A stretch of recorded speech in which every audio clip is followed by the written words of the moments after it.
अस्सलाम वालेकुम स्टूडेंट्स, मैं हूं मुस्तजाब हैदर, आपका फ़िज़िक्स टीचर। आज के लेक्चर में हम लोग चैप्टर नंबर 6 की एग्जाम्पल सीखने जा रहे हैं। हम लोग सीखेंगे example number 6.1, example number 6.2 and example number 6.3। तो चलें वाइट बोर्ड की तरफ चलते हैं, लेक्चर का आगाज़ करते हैं।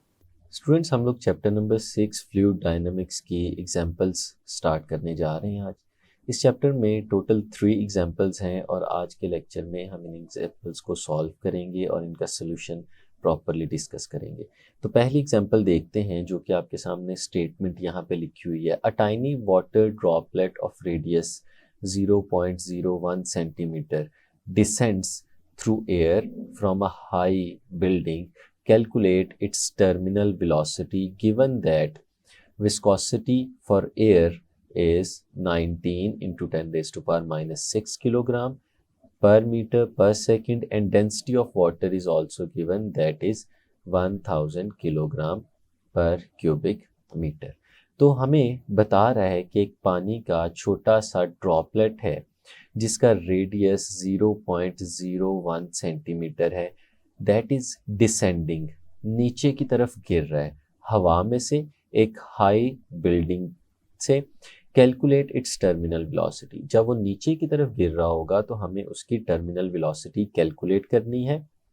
जबकि coefficient of viscosity for air 19 into 10 raise to power minus 6 kilogram, ये भी हमें दे दिया गया है। और density of water that is 1000 kilogram per cubic metre, ये भी हमें दे दिए। तो हम लोग देखते हैं कि इसको किस तरह से सॉल्व कर सकते हैं, इसके सॉल्यूशन को डिस्कस करते हैं। तो स्टूडेंट्स, हमने इसको पेपर में जिस तरह से अटेम्प्ट करना है हम बिल्कुल उसी तरह से इसको यहाँ पे लिखेंगे। तो सॉल्यूशन में सबसे पहली चीज़ जो हम लोगों को देखनी होती है वो अपने क्वेश्चन में से डाटा एक्सट्रैक्ट करना होता है, जिसको हम गिवन डाटा की हेडिंग के अंदर लिखते हैं। तो सबसे पहले हम लोग यहाँ पे लिखेंगे गिवन डाटा, और उस गिवन डाटा की हेडिंग में जो जो डाटा हमें इस क्वेश्चन की स्टेटमेंट से मिल रहा है वो यहाँ पे लिखते जाएंगे। तो सबसे पहले जो बताया गया है वो है रेडियस ड्रॉपलेट का। तो हमारे ड्रॉपलेट का जो रेडियस है वाटर के ड्रॉपलेट का, दैट रेडियस हम उसे स्मॉल आर के साथ रिप्रेजेंट करते हैं और वो हमें बता दिया गया है 0.010 सेंटीमीटर है। अब हमें पता है कि जब भी हम लोग कैलकुलेशंस करते हैं तो हमारी कैलकुलेशंस हमेशा एसआई यूनिट्स में होनी चाहिए। तो ये जो रेडियस हमें यहाँ पे दिया गया है ये एसआई यूनिट्स में नहीं है, ये सेंटीमीटर में है। रेडियस हमें मीटर्स में लेना है। तो मीटर में लेने के लिए हम अपने सेंटीमीटर में दी गई वैल्यू को डिवाइड कर देंगे 100 के साथ, क्योंकि 1 मीटर के अंदर 100 सेंटीमीटर होते हैं। तो 0.010 डिवाइडेड बाय 100, तो ये हमारे पास कन्वर्ट हो जाएगा मीटर के अंदर, जो कि हमारे पास आंसर आ जाएगा 1.0 into 10 raise to power minus 4 metre. ये हमारे पास रेडियस आ गया जिसे हमने मीटर में कन्वर्ट कर दिया। सेकंड चीज़ जो हमें गिवन है वो है coefficient of viscosity for air. Viscosity की वैल्यू हमें दे दी गई है। विस्कोसिटी को रिप्रेजेंट करते हैं ईटा के साथ और इसकी वैल्यू हमें दे दी गई है 19 into 10 raise to power minus 6 kilogram per metre and per second. और थर्ड चीज़ जो हमें गिवन है वो है डेंसिटी ऑफ वाटर। वाटर की डेंसिटी भी हमें दे दी गई है, जिसको हम लोग यहाँ पे लिख लेते हैं। डेंसिटी को रो के साथ रिप्रेजेंट करते हैं और ये हमारे पास 1000 किलोग्राम पर क्यूबिक मीटर इसके बराबर है। तो जब हम डाटा लिख चुके तो उसके बाद अगली चीज़ हमें क्वेश्चन में एक्सप्लेन करनी है कि हम इस क्वेश्चन को किस चीज़ का सोल्यूशन फाइंड आउट करने के लिए सॉल्व कर रहे हैं। तो हमारी जो सेकंड हेडिंग बनेगी वो बनेगी टू फाइंड, कि हम लोग क्या फाइंड आउट करने जा रहे हैं। तो हमें इस स्टेटमेंट में बताया गया है कि हमें टर्मिनल वेलोसिटी को फाइंड आउट करना है, कैलकुलेट इट्स टर्मिनल वेलोसिटी। तो हमें यहाँ पे फाइंड आउट करना है टर्मिनल वेलोसिटी, और टर्मिनल वेलोसिटी को हम लोग रिप्रेजेंट करते हैं वी टी के साथ। ये हमें यहाँ पे फाइंड आउट करना है। और नेक्स्ट काम जो है हमारा वो है कैलकुलेशंस।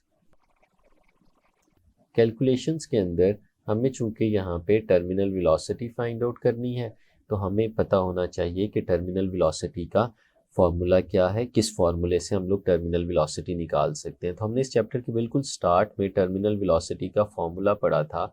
हम टर्मिनल वेलोसिटी को वी टी के साथ रिप्रेजेंट करते थे, और ये टर्मिनल वेलोसिटी इक्वल थी to G R square rho divided by 9 into eta. तो ये फॉर्मूला है जो टर्मिनल वेलोसिटी का हम लोगों ने सीखा हुआ।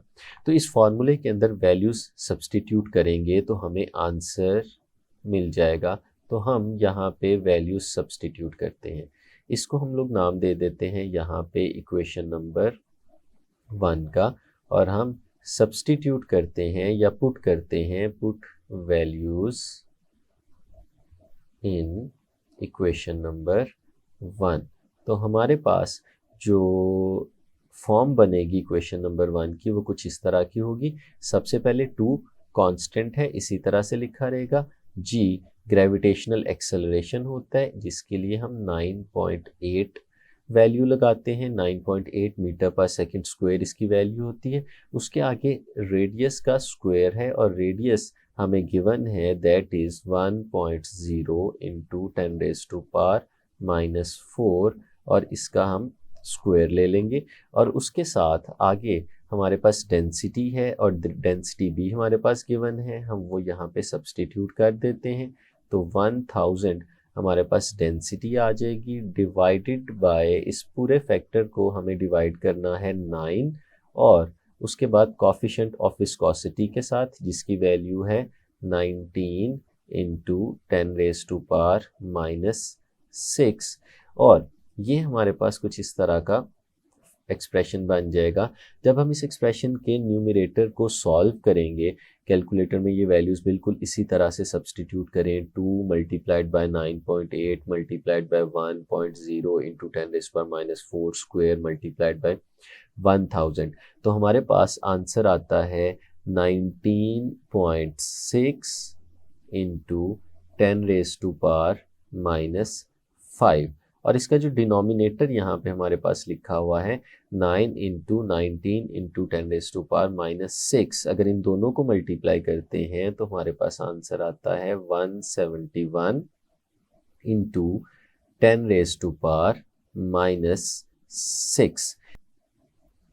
इस पूरी रेशो को अगर हम लोग सॉल्व करें तो हमारे पास आंसर आता है 1.1। और ये वेलोसिटी है, और सारी कैलकुलेशंस चूँकि हम लोगों ने एसआई यूनिट्स में की हैं, तो हमारे पास आंसर भी किस में आएगा, एसआई यूनिट में। और वेलोसिटी या स्पीड का जो एसआई यूनिट है वो है हमारे पास मीटर पर सेकंड। तो हमारे पास जो रिज़ल्ट आ गया, जो फाइनल आंसर हमारे पास आ गया, वो है 1.1 मीटर पर सेकंड। तो ये हमारा टर्मिनल वेलोसिटी को फाइंड आउट करने का फाइनल रिजल्ट आया कि अगर एक ड्रॉपलेट जिसका रेडियस 0.010 सेंटीमीटर हो और वो नीचे की तरफ गिर रहा हो एयर में से, तो उसके लिए जो टर्मिनल वेलोसिटी वो अटेन करेगा वो 1.1 मीटर पर सेकंड होगी।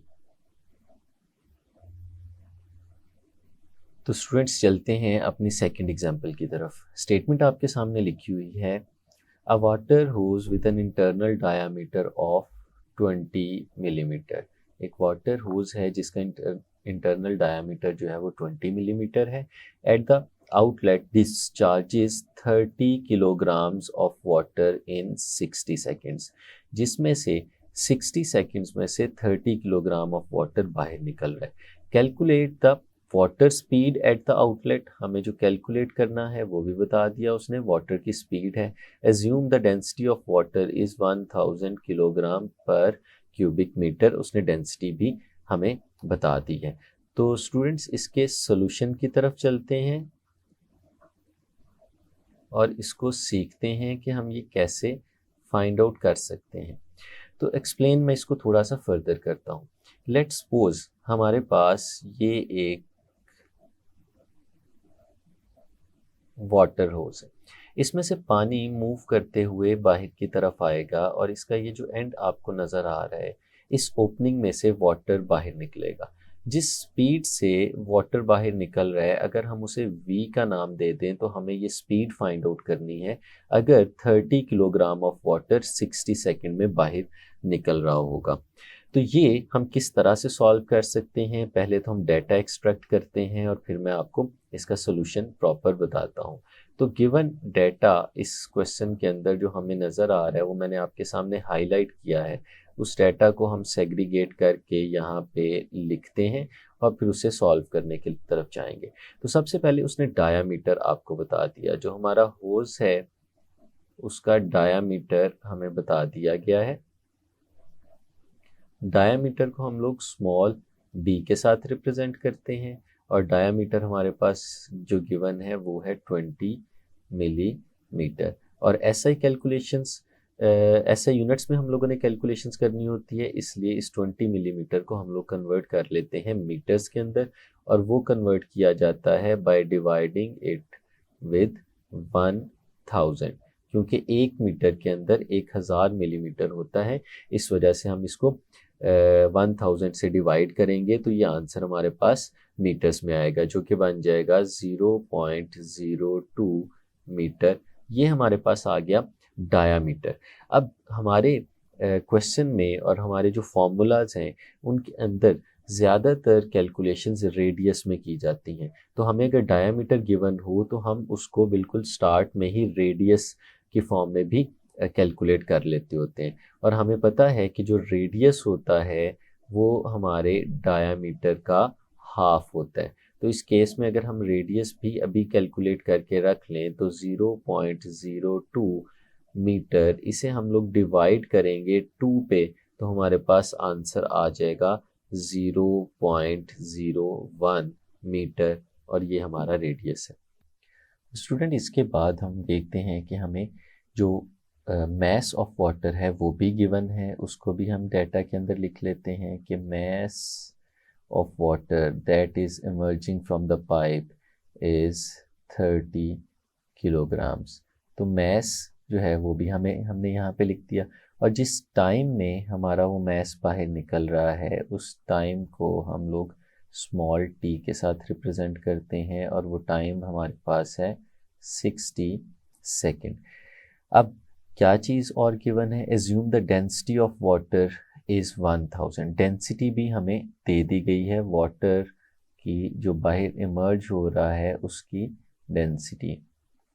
डेंसिटी को हम लोग रिप्रेजेंट करते हैं रो के साथ और रो इक्वल होता है वाटर के केस में 1000 किलोग्राम पर क्यूबिक मीटर। तो ये तो था स्टूडेंट्स डाटा जो हमने यहाँ से एक्सट्रैक्ट कर लिया। अब हमें यहाँ पे मेंशन करना होता है कि हम कौन सी चीज़ फाइंड आउट करने जा रहे हैं। तो सेकंड हमारे पास जो हेडिंग बनेगी वो बनेगी टू फाइंड, कि कौन सी ऐसी क्वांटिटीज़ हैं जिनका हम लोगों ने यहाँ पे सॉल्यूशन फाइंड आउट करना है। और वो क्वांटिटी हमारे पास है इस जगह पे जो हमने फाइंड आउट करनी है वो है स्पीड ऑफ वाटर। जिस स्पीड से हमारा वाटर यहाँ से बाहर निकल रहा है वो स्पीड हम लोगों ने यहाँ पे कैलकुलेट करनी है, स्पीड। और इसको हम लोगों ने रिप्रेजेंट किया हुआ है v के साथ और ये v हम लोग फाइंड आउट करने जा रहे हैं। कैलकुलेशंस की तरफ चलते हैं, कैलकुलेट करते हैं।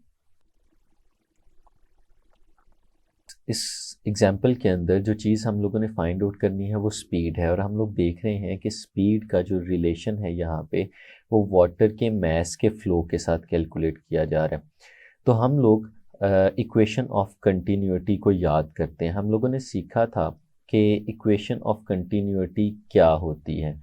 तो इक्वेशन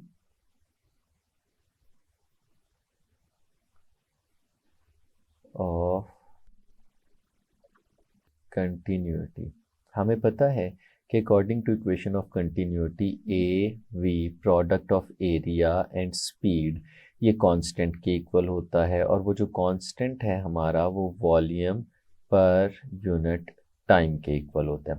तो इसको अगर हम लोग यहाँ पे यूज़ करें तो हम लोग अपनी स्पीड फाइंड आउट कर सकते हैं। किस तरह से, अगर हम इसको रीअरेंज करते हैं तो हमारे पास जो स्पीड v लिखी हुई है हम उसको कुछ इस तरह से लिख सकते हैं कि volume v divided by time t, और जो यहाँ पे एरिया लिखा हुआ था ये दूसरी तरफ आके डिवाइड हो जाएगा, तो a जो है वो t के साथ मल्टीप्लाई हो जाएगा।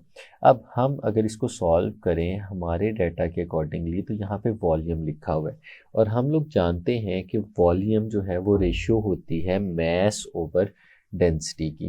तो ये जो वॉल्यूम यहाँ पे लिखा हुआ है इसकी जगह मैं लिख देता हूँ mess divided by density rho over, यहाँ पे हमारे पास लिखा हुआ है टाइम, और टाइम के साथ लिखा हुआ है हमारे पास एरिया। इसको थोड़ा सा और सिंप्लीफाई करें तो इस तरह से भी लिखा जा सकता है मैस डिवाइडेड बाय, ये जो रो है ये डिनोमिनेटर में चला जाएगा, साथ में टाइम टी आ जाएगा और साथ में आ जाएगा एरिया ए। अभी जो पाइप है हमारे पास, क्योंकि ये सिलेंड्रिकल पाइप है और अगर इसका क्रॉस सेक्शनल एरिया हम लोगों ने फाइंड आउट करना हो तो वो क्रॉस सेक्शनल एरिया हम लोग फाइंड आउट कर सकते हैं पाई आर स्क्वायर के साथ। तो हमारे पास mass divided by rho into time T, और साथ में जो एरिया है वो इक्वल होगा पाई आर स्क्वायर। तो अब ये देखें हमने अपने इस पूरे फॉर्मूले को उन टर्म्स के अंदर कन्वर्ट कर लिया है जिन टर्म्स का हमें पता था।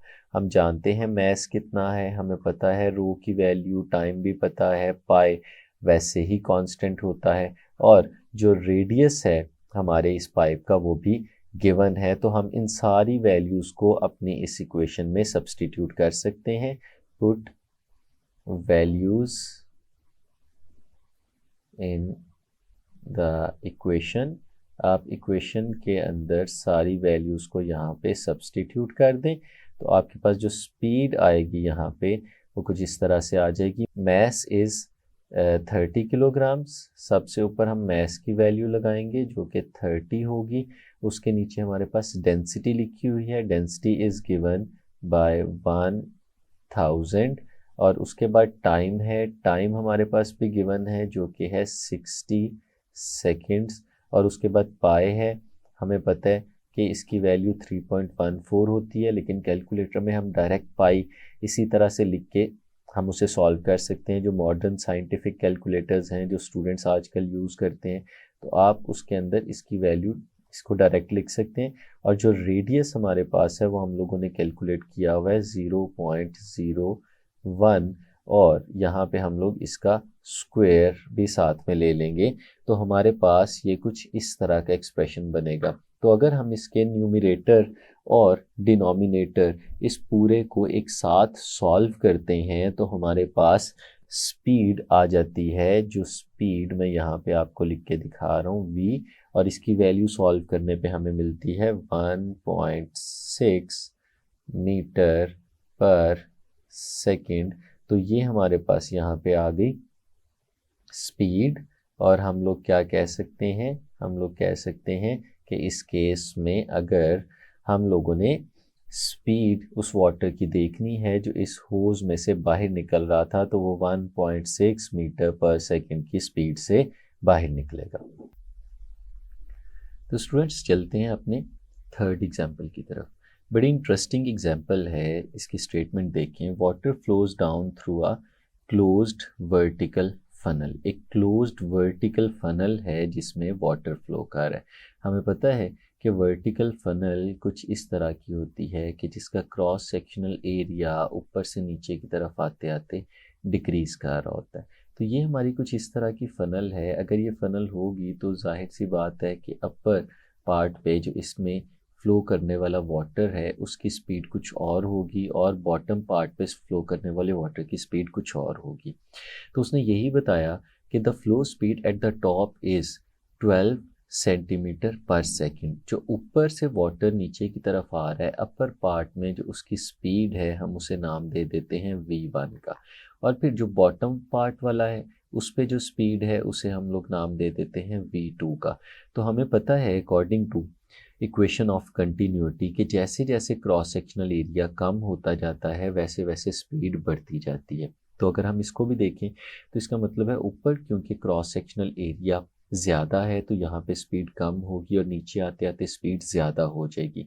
यही चीज़ उसने आगे बताई भी है। The flow speed at the bottom is twice the speed at the top. जो बॉटम पे स्पीड है वो टॉप की स्पीड का 2 गुना हो जाती है इंक्रीज करके। If the funnel is 40 centimetre long, और वो कह रहा है कि अगर फनल 40 सेंटीमीटर लॉन्ग है, यानी अगर उसकी यहाँ से लेके यहाँ तक लेंथ को देखा जाए तो वो लेंथ इज़ 40 सेंटीमीटर। लेकिन अगर हम उसका कंपैरिजन करें with ground, let's suppose this is our ground, तो अगर हमारा ये ग्राउंड है और हम इसकी हाइट को देखना चाहते हैं तो हम लोग ऐसे भी तो देख सकते हैं कि upper part of the funnel, अगर उसकी ग्राउंड के साथ हाइट की हम लोग बात करें तो हम कहते हैं कि let's suppose this height is h1, और जो लोअर पार्ट है हमारे पास, अगर उसकी ग्राउंड से हाइट को हम लोग h2 का नाम दे दें तो यहाँ से ये जो डिस्टेंस हमारे पास बचता है,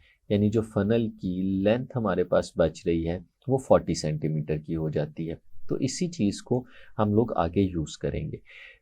and the pressure at the top is 1.013 into 10⁻⁵ Newton पर मीटर स्क्वायर। जो अपर पार्ट है वहाँ पे जो प्रेशर है हम उसे P1 के साथ रिप्रेजेंट कर लेते हैं, वो भी गिवन है।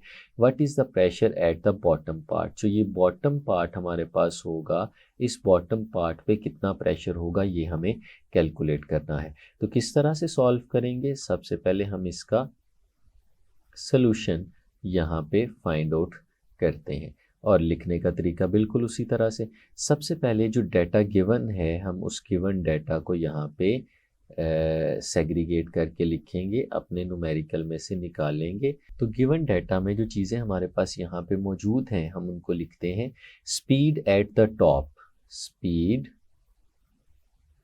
एट टॉप पार्ट हम लोगों ने उसे नाम दिया हुआ है V1 का, और जो V1 है दैट इज़ 12.0 सेंटीमीटर पर सेकंड।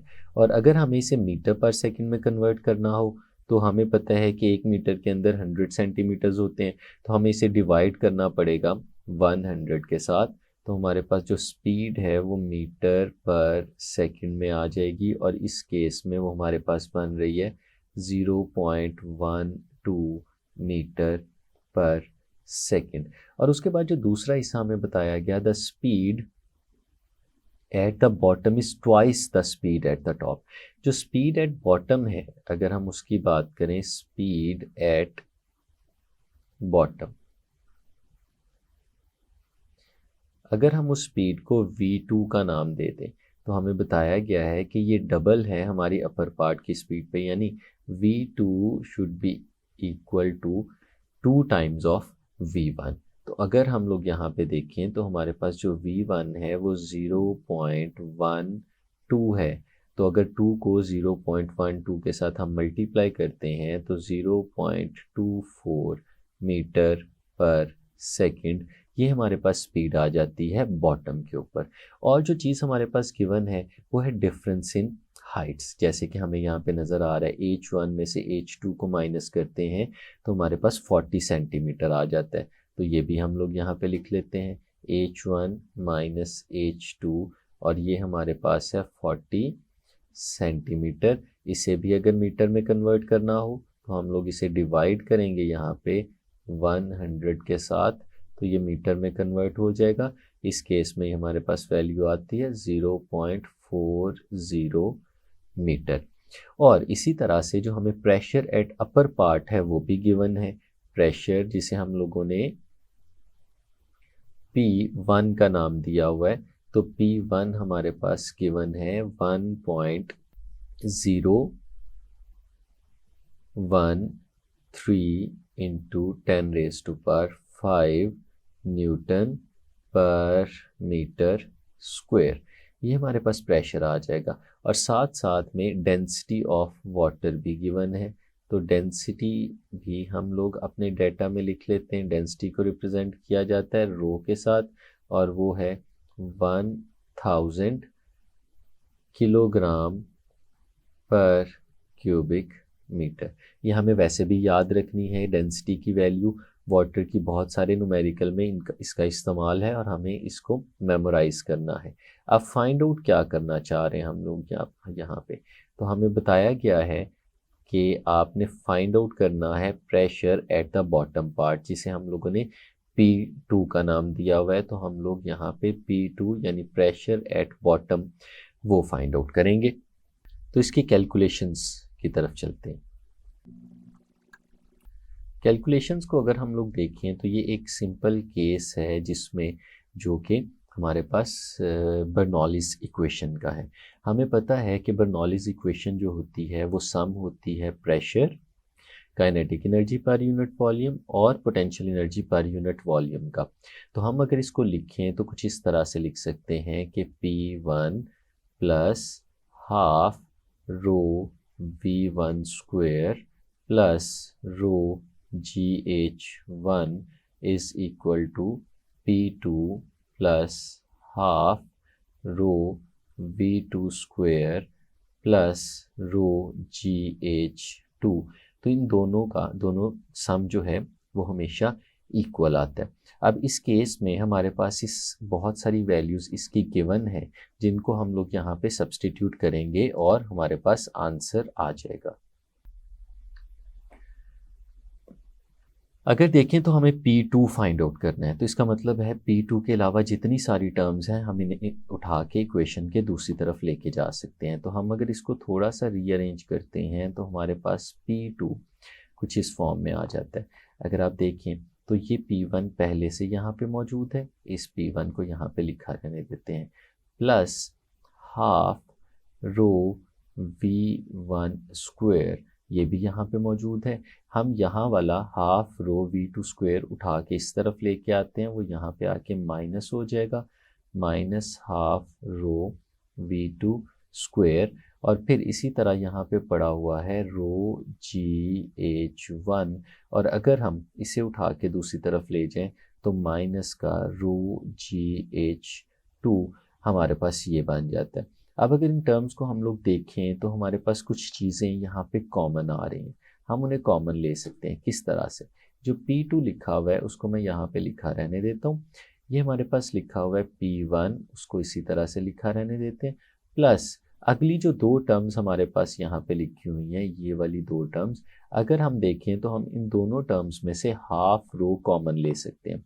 तो अगर हाफ रो हम लोग कॉमन ले लें तो यहाँ पे बचेगा V1 square minus V2 square. इसी तरह से अगर आप आगे देखें तो ये जो दो टर्म्स हमारे पास लिखी हुई हैं, हम इन दोनों टर्म्स में से रो जी कॉमन ले सकते हैं। तो अगर रो जी हम यहाँ से कॉमन ले लें तो प्लस रो इंटू जी, हमारे पास जो बाकी चीज़ बचेगी वो बचेगी हमारे पास H1 माइनस H2, ये हमारे पास बच जाएगा। तो अब हम क्या कर सकते हैं, हम सारी वैल्यूज़ इसके अंदर सब्स्टिट्यूट करके अपना प्रेशर कैलकुलेट कर सकते हैं।